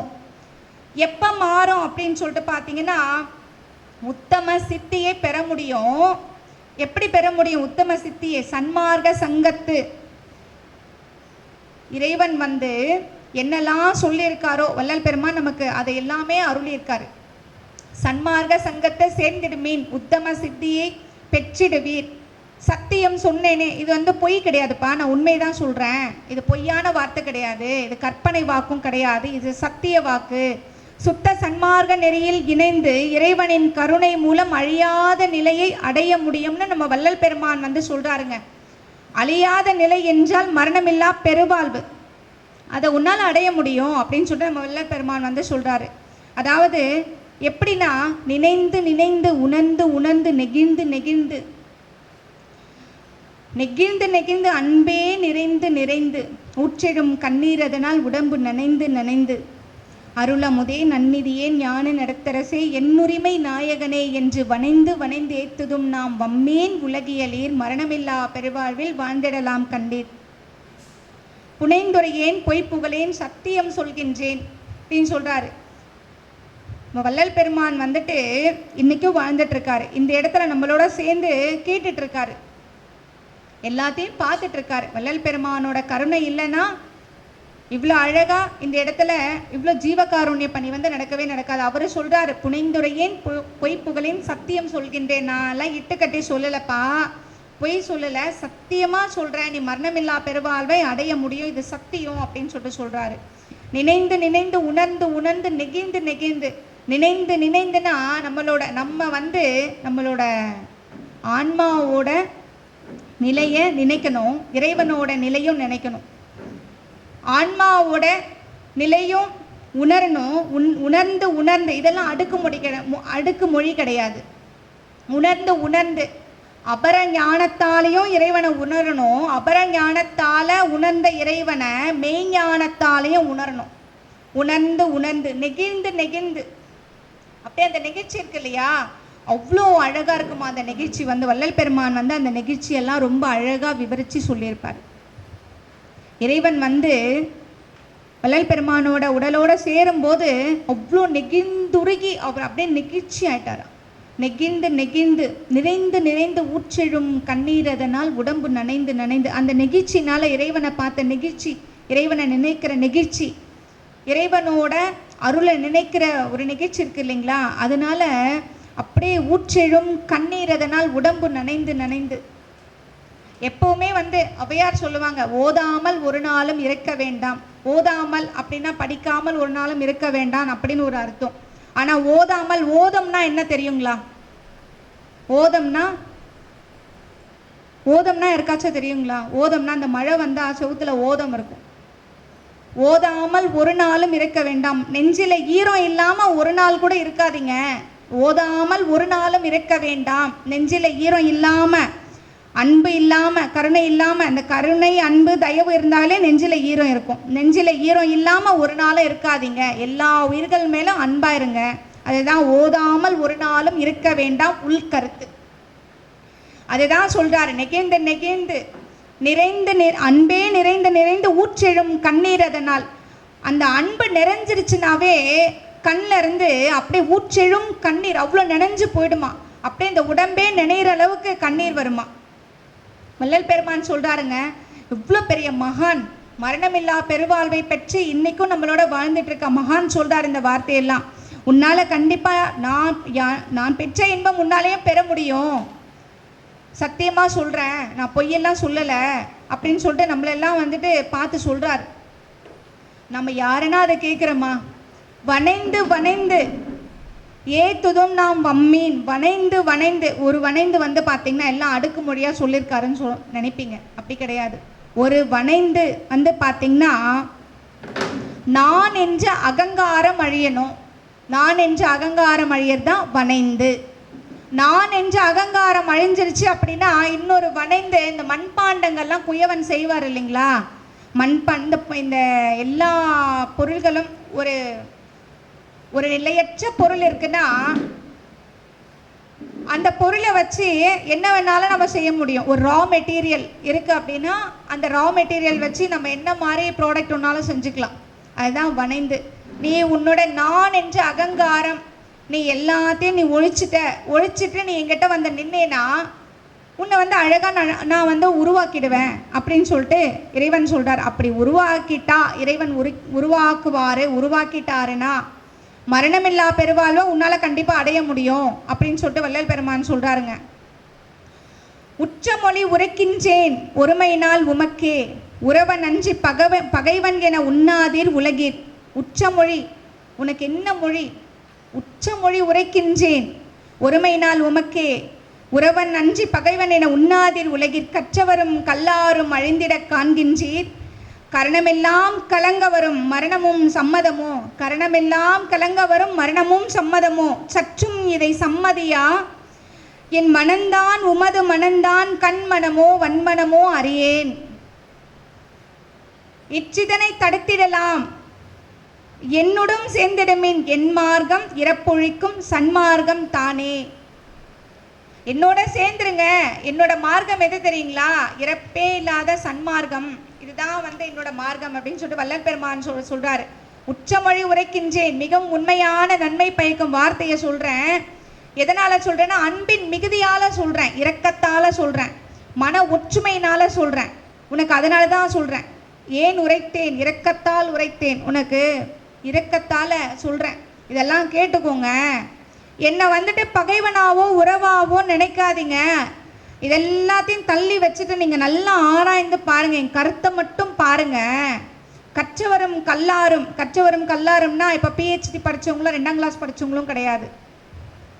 ஞானியரும் ஞானத்தில் தேர்ச்சியே அடையாதவங்களும் எல்லாருமே மரணத்தை அடையிறாங்க. கற்றவரும் கல்லாரும் அழித்திட காண்கின்றேன். மரணம் அடைந்து போகிறத நம்ம கண் கூட பார்க்குறீங்க. மனம் புத்தி சித்தம் அகங்காரம் எல்லாம் கலங்கி போகிற அளவுக்கு மரணம் வரும். அதில் உனக்கு சம்மதமா? சம்மதமா உங்களுக்குலாம்? அதனால தான் வந்து நான் சொல்கிறேன், எல்லாரும் வந்து சேர்ந்திடுமேன், என் மார்க்கம் இறப்பொழிக்கும் சன்மார்க்கம் தானே. என்னோட மார்க்கம் வந்து இறப்பே இல்லாத சன்மார்க்கம். இந்த சன்மார்க்கத்தில் வந்து சேருங்க. அதாவது சன்மார்க்கத்தில் சேருங்கன்னா, வள்ளல் பெருமானோட வழி, அவர் என்ன சொல்லியிருக்காரு, இறைவன் அவருக்கு என்ன சொல்லி, பெருமான் நமக்கு என்ன சொல்லியிருக்காரு, அதை வந்து எல்லாரும் பின்பற்றி நடந்தீங்க அப்படின்னா கண்டிப்பாக வந்து மரணமில்லா பெருவாழ்வு அடைய முடியும் அப்படின்னு சொல்லிட்டு பெருமானார் சொல்கிறாரு. இதையே தான் வந்து திருவள்ளுவர் வந்து சொல்லுவாருங்க. இப்போ வந்து பெருமானார் சொல்கிறாருன்னு சொல்லிட்டோம் இல்லைங்களா? திருவள்ளுவர் ஒரு விஷயம் சொல்கிறாரு. பெருமானார் என்ன சொல்கிறாரு? மரணமில்லா பெருவாழ்வு அடைய முடியும், சாகா கல்வி, இதை கற்றுக்கோ அப்படின்னு சொல்லிட்டு சொல்கிறாரு. சரி, திருவள்ளுவர் என்ன சொல்கிறாரு? ஒருமைக்கண் தான் கற்ற கல்வி ஒருவருக்கு எழுமையும் ஏமா புடைத்து. எல்லாம் என்ன சொல்லுவாங்கன்னா, எல்லாம் வள்ளலார் வழியில் இருக்கிறவங்க நிறைய பேர் பார்த்துருக்குங்க. அவங்கெல்லாம் இறந்துட்டாங்க. நிறைய இடத்துல சொல்கிற ஒரே ஒரு பதில் இதுதான். வள்ளலாரோட வழியில் சன்மார்க்கத்தில் இருக்கிறவங்கெல்லாம் நிறைய பேர் பார்த்துட்டேங்க, அவங்கெல்லாம் இறந்துட்டாங்க. மரணமில்லா பெருவாழ்வு அடைய முடியும்னு சொன்னவங்களே மரணம் அடைந்துட்டாங்க அப்படின்னு சொல்லிட்டு எல்லாருக்குள்ளவுமே இந்த ஒரு ஐயம், இந்த ஒரு சந்தேகம் இருக்கும். இதுக்கு வந்துட்டு திருவள்ளுவர் சொல்றாரு, ஒருமைக்கண் தான் கற்ற கல்வி ஒருவருக்கு எழுமையும் ஏமா புடைத்து. வள்ளலார் என்ன சொல்றாரு? சாகா கல்வி சொல்றாரு. நீ வந்து இந்த பிறவியில இந்த தலைமுறையில நீ ஒரு கல்வியை கத்துட்ட, நீ ஒரு அனுபவம், ஒரு ஞானம், அறிவு, சிந்தை எல்லாம் தெளிவாயிட்ட அப்படின்னா, ஒருவருக்கு, ஒரு மனிதனுக்கு 7 பிறப்பிலும் 7 49 பிறப்பிலும் நமக்கு பாதுகாப்பா வரும், உறுதுணையா வரும் அப்படின்னு சொல்லிட்டு யார் சொல்றது? வள்ளுவர் பெருந்தகை சொல்றாரு. பொய்யாமொழி புலவர், தெய்வ புலவர், அவர் சொல்றது பொய்யாகுங்களா? நீ சாகா கல்வி இப்ப கத்துக்கிட்ட அப்படின்னா 7 பிறவி கடந்து கூட நீ சன்மார்க்கத்துல தான் பொறுப்ப. நீ எங்க விட்டையோ அங்கதான் போயிட்டு நீ தொடருவ. இதான் சொல்லுவாங்க, விட்ட குறை தொட்ட குறைன்னு சொல்லுவாங்க. எந்த ஜென்மத்துல விட்ட குறையோ தொட்ட குறையோ தெரியல, இந்த இடத்துல வந்து உட்கார்ந்துருக்கேன். இங்க இருக்கிற எல்லாருக்குமே அதுதாங்க உண்மையான விஷயம். ஏதோ ஒரு பிறவியில ஒரு ஓரமா ஏதோ ஒரு விட்ட குறை தொட்ட குறையினால்தான் இங்க எல்லாருமே நம்ம வந்து ஒன்று கூடியிருக்கோம். இந்த சன்மார்க்க சங்கத்துள் எல்லாம் வந்து உட்கார்ந்துருக்கும். இந்த அழகான இந்த மொழியை பெருமானோட புகழ கேட்கணுன்றது நமக்கு விதி. அந்த விட்ட குறை தொட்ட குறையினால அழகா கேட்டுட்டு இருக்கோம். அதுதான் வந்து வள்ளுவர் பெருந்தகை சொல்றாரு, ஒருமைக்கண் தான் கற்ற கல்வி ஒருவருக்கு எழுமையும் ஏமா படைத்து. இந்த பிறவியில வந்துட்டு நீ சன்மார்க்கத்திலிருந்து நீ இறந்துட்ட அப்படின்னா கூட, ஆனா அந்த சாகா கல்வி வந்து உனக்கு போகாது. அந்த சாகா கல்வி 7 பிறவியும் உனக்கு தொடரும். நீ அடுத்த பிறவிலையும் வந்து எங்க விட்டையோ அதே இடத்துல வந்து நீ திரும்ப ஸ்டார்ட் பண்ணுவ. தீமையும் நன்மையும் பிறர் தர வாரா. தீமையும் நன்மையும் பிறர் கொடுத்து வரப்போறது கிடையாது. நீ என்ன செய்யறியோ அதுதான் உனக்கு வந்து ஜென்மமா தொடர்ந்துட்டே இருக்கும். அதுதான் வந்து வள்ளுவர் பெருந்தகையும் சொல்றாரு, 7 பிறவி 7 பிறவி கடந்து கூட இந்த கல்வி வந்து சாகா கல்வி உன்னை தொடரும். அதுதான் வள்ளல் பெருமானும் சொல்றாரு, நீ இந்த பிறவியில வந்து சன்மார்க்க சங்கம் அடைந்துட்ட அப்படின்னா அடுத்த பிறவி வந்துட்டு சைவமே உருவான சன்மார்க்கத்து சங்கத்து கண்டிப்பா அந்த இடத்துல தான் நீ பிறப்ப, இது சத்தியம் அப்படின்னு சொல்லிட்டு. இதுக்கு ஒரு உதாரணம் என்ன தெரியுங்களா? ஈரோடு கதிர்வேல் ஐயா வந்து என்னோட குருநாதரோட பேசிட்டு இருந்தாருங்களா. அவரு காலமாகறதுக்கு முன்னாடி 3 மாசம் முன்னாடி என்னோட குருநாதர் கிட்ட பேசிட்டு இருக்காரு. ஒரு எதிர்பாராத ஒரு இதுல நான் இறந்துட்டேன் அப்படின்னா திரும்ப சன்மார்க்கத்துல வந்து சன்மார்க்க பேச்ச தொடருவேன்னு சொன்னாராம். அவரு காலம் ஆயிட்டாரு. ஆனா கண்டிப்பா அவர் பாருங்க முன்னாடியே சொல்லிட்டாரு, ஒருவேளை நான் இறக்கம் தருவாய் ஏற்பட்டுச்சுன்னா திரும்ப நான் சன்மார்க்கத்துல தான் பிறப்பேன், அப்பவும் அந்த சன்மார்க்க பேச்சை தான் பேசுவேன், இதுதான் செய்வேன் அப்படின்னு சொல்லிட்டு. எவ்வளோ உண்மையான வார்த்தை பாருங்க. வள்ளலார் சொல்றதும் வள்ளுவர் பெருந்தகை சொல்றதும் சன்மார்க்கத்திலிருந்த ஒரு ஞானி சொல்றதும் எவ்வளோ உண்மையான வார்த்தை பார்த்தீங்களா? இதை தான் வந்து எல்லாருமே சொல்றாங்க. சரிங்க, இந்த பிறவியில வந்து நம்ம எல்லாருமே நல்லதுதான் செய்யணுன்ற முடிவு எடுத்துட்டு நல்லதே நம்ம நல்ல செயலே செய்யணும்னு முடிவு எடுத்துட்டோம்னா அடுத்த பிறவியில் என்ன பண்ணுவோம்? நல்லதே செய்கிற தாய் தந்தைக்கு தான் குழந்தையா பிறப்போம். அப்படி இல்லை ஏதோ ஒரு பாவம் பண்ணிட்டோம் அப்படின்னா பிணம் தின்னும் கழுகாக இல்லாமல் பழந்தின்னும் கிழியாக பிறப்போம். அந்த மாதிரி ஒரு மேன்மையான பிறவி கிடைக்கும்னு சொல்லிட்டு வள்ளல் பெருமான் வந்து சொல்றாருங்க. இந்த ஏமாப்பு அப்படின்னா தங்கம். 7 பிறவிக்கு அடுத்து தங்கம் போல அப்படியே உன்னை பாதுகாப்பா வச்சிருக்கோம். 7 பிறவி கடந்தும் தங்கம் போல பாதுகாப்பா வச்சிருக்கோம். நம்ம வள்ளல் பெருமான் சொல்லும் போது இறைவன் எப்படி சொல்லுவார்னா, தூய செழும் பசும் பொன்னேன்னு சொல்லுவார். தங்கத்தை வந்து நம்ம வள்ளல் பெருமான் வந்து தூய செழும் பசும் பொன்னே அப்படின்னு சொல்லுவார். அந்த பசும் பொன் போல தொடர்ந்துட்டே இருக்கும் இந்த சாகா கல்வி. எத்தனை பிறவி ஆனாலும் நமக்கு வந்து நிற்கவே நிற்காது. 7 7 49, இன்னொரு 7 இன்னொரு 7 இன்னொரு 7 அந்த மாதிரி தொடர்ந்துட்டே இருக்கும். நல்ல ஒரு பிறவி கிடைக்கும் இந்த சன்மார்க்க சங்கம் சேரும்போது. சன்மார்க்க சங்கம் சேரணும் அப்படின்னா என்ன பண்ணணும்? ஒயிட் ட்ரெஸ் போட்டுக்கணுங்களா? உணவுல கட்டுப்பாடு இருக்கணுங்களா? பேசுறதெல்லாம் இப்படி பேசணுங்களா? அப்படிலாம் கிடையாதுங்க. நல்ல செயல்கள். எந்த உயிர்களையும் துன்புறுத்தக்கூடாது. ஒரு எறும்பு போகுதுன்னா கூட அந்த எறும்புக்கு சாக் பீஸ் போட்டு அந்த எறும்பை கொல்லக்கூடாது. நிறைய வருது. கரப்பாம்பூச்சி போச்சுன்னா அதுக்கு வந்து ஹிட் அடித்து அதை கொண்டுடக்கூடாது. இதெல்லாம் கூட வந்து பார்த்திங்கன்னா ஜீவகாருண்யம் தான். எல்லாம் அதுதான் செய்வாங்க. எறும்பு ரொம்ப வந்துட்டே இருக்கு அப்படின்னு சொல்லிட்டு சாக் பீஸ் போட்டு அதை கொண்டுட வேண்டியது. பாவம், அந்த எறும்பு வரும்போது அதோட குழந்தையெல்லாம் விட்டுட்டு வந்திருக்கோம் இல்லைங்களா? பாவம் இல்லை, எவ்வளோ பெரிய துன்பம் அது. அதெல்லாம் நம்ம செய்யலாமா? அதெல்லாம் செய்யக்கூடாது. இந்த நன்மையெல்லாம் செய்யறது தான் சன்மார்க்கம். சன்மார்க்கம்னா வந்து ஒரு பெரிய விஷயம், அதெல்லாம் என்னால் ஃபாலோ பண்ண முடியாது, அதுக்குள்ளெல்லாம் வந்துட்டு என்னாலாம் அது பண்ண முடியாதுன்னெலாம் கிடையாது. சன்மார்க்கம்ன்றது நல்ல செயல்கள், நல்ல ஞானம் கிடைக்கக்கூடிய இடம்தான் சன்மார்க்கம். இதில் வந்து சேர்ந்துருங்க, இந்த வழி நடங்க, அப்போ உனக்கு மரணமில்லா பெருவாழ்வு கிடைக்கும். ஒரு உயிர் வந்து நீ சாப்பாடு போடுறேன்னா ஃபஸ்ட்டே சொன்னேன் இல்லைங்களா, தான் அப்படியே அந்த வீட்டை வந்து ஏறெடுத்து பார்க்குமா. அந்த கண்ணிலேருந்து வர ஒளி வந்து நம்ம வீட்டை பார்க்கும்போது எல்லாருக்குமே ஆசீர்வாதம் கிடைக்கும். அது போல் ஒரு எறும்புக்கு வந்து ஒரு நொய் போடுறீங்கன்னா கூட அது சாப்பிட்டு அந்த அப்படியே நம்ம வீட்டை பார்க்குமா. யார் அந்த சாப்பாடு போட்ட புண்ணியமா, யார் நமக்கு சாக்பீஸ் கீழ்ச்சி நம்மளை கொல்லாமல் சாப்பாடு போட்டு ஏதோ நமக்கு பலி அனுப்பிச்சி வச்ச புண்ணியமா யாருன்னு சொல்லிட்டு அப்படியே கண்ணை திறந்து பார்க்குமா. அப்போ அந்த கண்ணிலேருந்து வர ஒளி நம்மளை காக்கும், இருள் போக்கும். அவ்வளோ மேன்மை இருக்குது இந்த சன்மார்க்கத்தில் வந்துட்டு. இதில் தான் வந்து எல்லாம் சேர்ந்து நன்மை அடைங்கன்னு சொல்லிட்டு வள்ளல் பெருமான் வந்து சொல்கிறாரு. இப்போ வள்ளல் பெருமான் வந்து ஜீவகாருண்யம் தான் மோட்ச வீட்டின் திறவுகோல்னு சொன்னார். நீ ஜீவகாரியம் செய்வதோடு எல்லா உயிர்களும் தன் உயிர் போல் நேசிக்கணும் அப்படின்னு தான் சொல்கிறாரு. பிற உயிர்கள் மீது காட்டும் காருண்யம் இறைவனின் பெருங்கருணையே உனக்கு ஈர்த்து கொடுக்கும். நீ பிற உயிர்கள் மேலே வந்து அன்பு செலுத்துற இல்லையா, அந்த அன்பு வந்து என்ன பண்ணுன்னா இறைவனோட பெரும் கருணை. இறைவன் எப்படின்னு சொல்கிறாரு? பெரும் கருணை பேராரே. நம்ம மணிவாசகர் சொல்லுவார், ஆரா அமுதே அளவிலா பெம்மானே பெருங்கருணை பேராரே. திருவாசகத்தை வந்து ஓலைச்சுவடியில் முடிஞ்சு அவரோட தலையிலே சொறி வச்சிருப்பாராம் பெருமான் வந்து. அவ்வளோ உயிரான் திருவாசகம் மேலே பெருமானுக்கு. திருவாசகம்ல கூட இதுதான் சொல்கிறாங்க, எந்த உயிரை துன்புறுத்தாதீங்க, இறைவனோட அருள் கிடைக்கும் அப்படின்னு சொல்லிட்டு. பெரும் கருணை பேராறு, அப்படியே கருணை வந்து பேராறா ஊற்று இருக்கிற பேராறு தான் இறைவன், பெருங்கருணை பேராறு.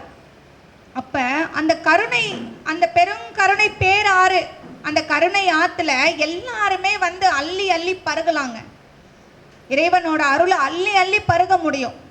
எப்படி?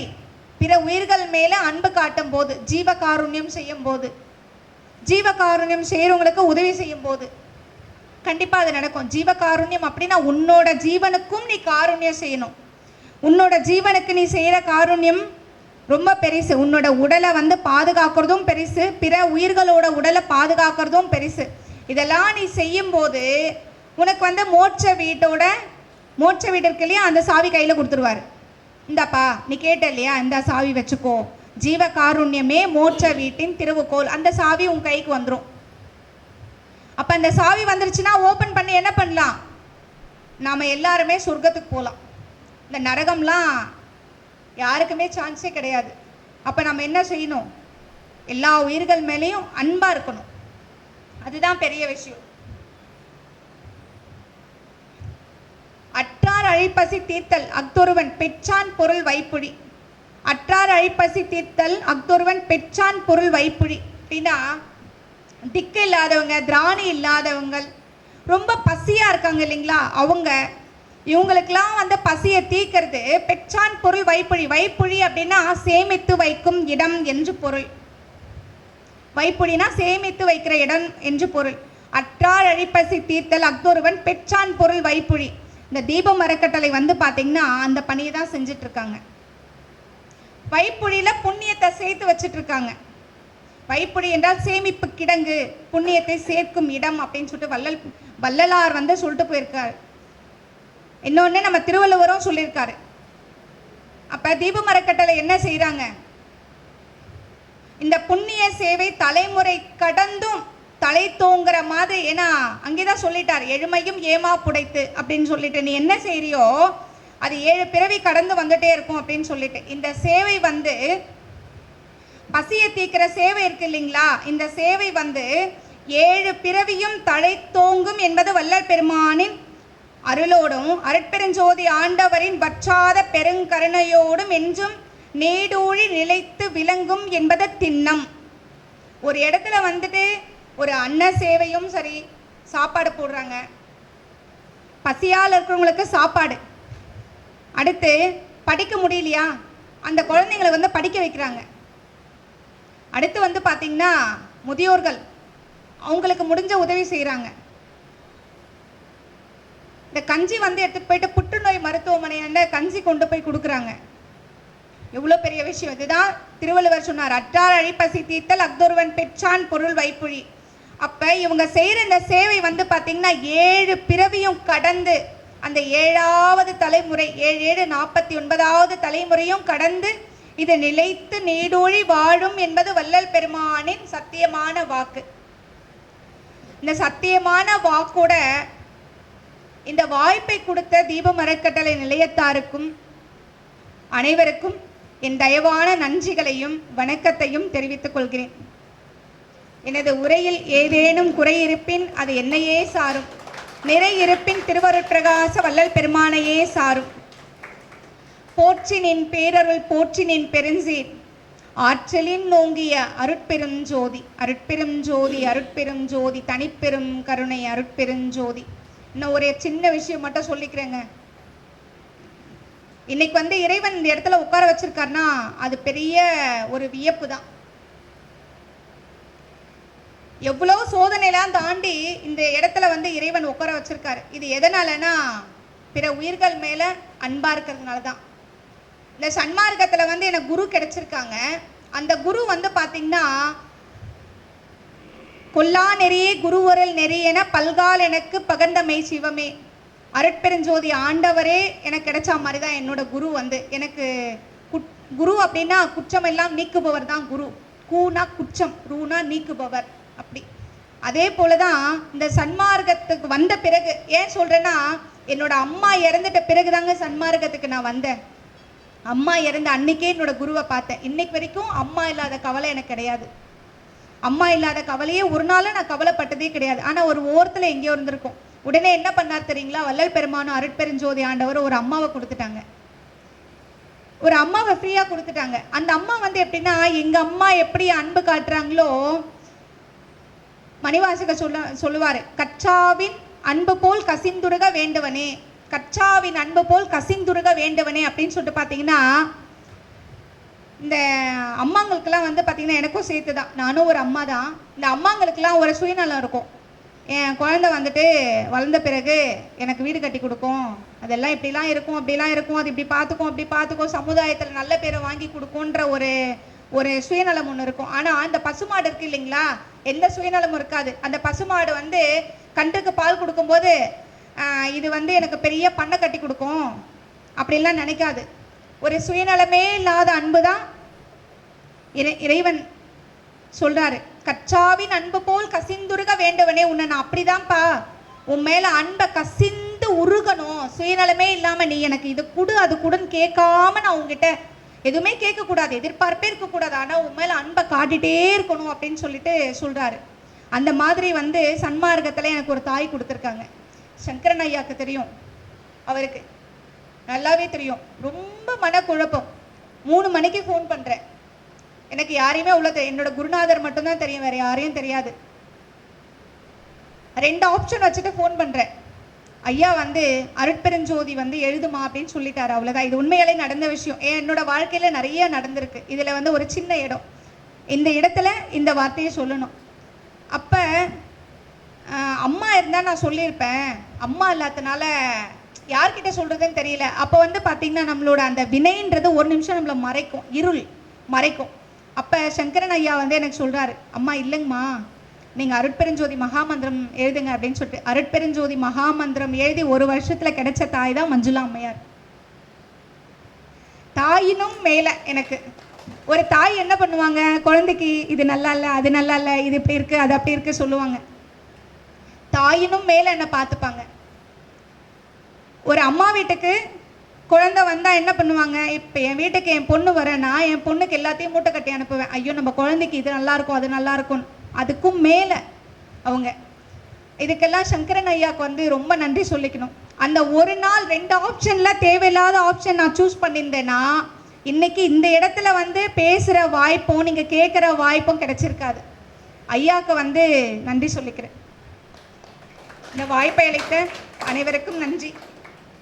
அருட்பெருஞ்சோதி அருட்பெருஞ்சோதி தனிப்பெரும் கருணை அருட்பெருஞ்சோதி.